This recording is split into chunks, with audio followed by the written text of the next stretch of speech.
In this webcast, we're going to sum up electrophilic aromatic substitution by looking at some of the general factors that contribute to product formation. We know from our previous studies of aromatic chemistry that alkyl groups act as weakly electron-donating groups. Electron-donating groups can produce both ortho and para substitution products. It's difficult sometimes to predict which will be the major product, the ortho or the para substitution product. However, it's experimentally observed that steric factors play a role in the ortho-para product ratio.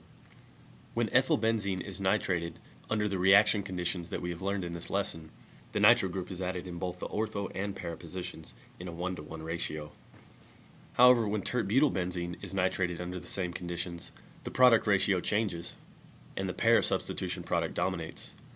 Knowing that the electronic properties of both the ortho and para intermediates are very similar, it's logical to conclude that the product ratio observed arises through steric interactions.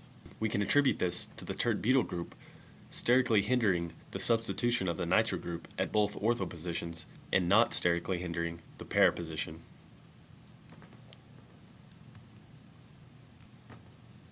When analyzing the reactions of disubstituted benzenes in electrophilic aromatic substitution reactions, several factors must be considered. First, you need to consider the directing ability of each substituent already on the ring. We know that a methyl group is an ortho-para director, therefore it will direct the nitro group to both ortho positions. However, the para position is already blocked due to the nitro group already present on the ring.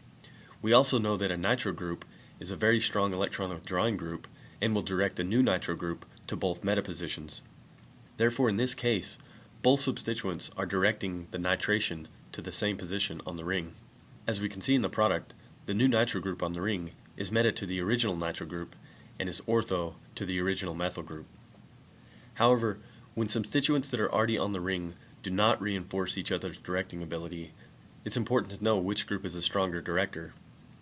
Therefore, in those cases, you need to recognize the strong electron-donating groups, such as hydroxyls, amines, and alkoxy substituents, as these types of groups will dominate the directing ability of the ring.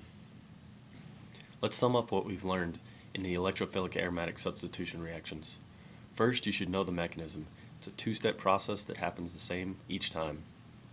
You should also be able to identify the key electrophiles that react with the aromatic rings. You should also understand why a group is an ortho-para director or why a group is a meta director, and that it's the ability to stabilize the carbocation intermediate or destabilize it that affects the directing ability. And finally, you should work as many simple problems as you can so that when you're faced with a more complex problem, you'll have the logic that you need to solve it.